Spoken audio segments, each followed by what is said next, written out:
Sorry sir, আমার ভুল হয়ে গেছে, আমি এক্ষুনি পরিষ্কার করে দিচ্ছি। ওই বেটা ফাজিল, আমার জামাটা তো পুরাই নষ্ট করে দিলি, চোখে দেখোস না? স্যার আপনি রাগ হয়েন না, আজকে মালিকের ছেলে আসছে, খুব রাগী মানুষ, জানতে পারলে আমার চাকরিটা চলে যাবে, আর এই চাকরিটা খুব দরকার আমার।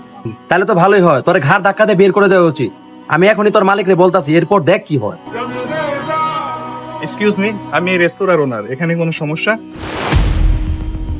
আপনি তাহলে মালিক? আপনার লোকের কাণ্ড দেখেন, এইসব লোকদের ঘাড় ধাক্কা দিয়ে বের করে দেওয়া উচিত। এইসব লোকের কারণে নামি দামি রেস্টুরেন্ট গুলার বদনাম হয়।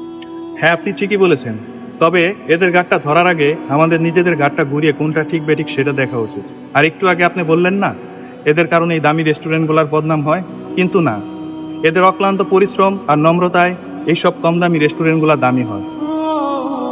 আর সেখানে আপনার আর আমার মতো আভিজাত শিক্ষিত মানুষ এসে হাজারটা ভুল করার পরেও সরি স্যার এই কথাটা এরাই বলে।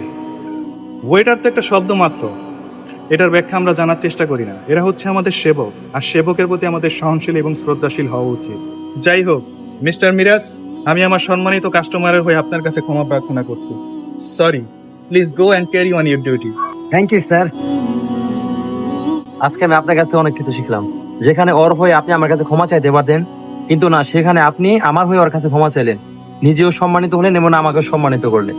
এরকম মালিক প্রত্যেক রেস্টুরেন্টে হওয়া উচিত। Thank you. You are most welcome.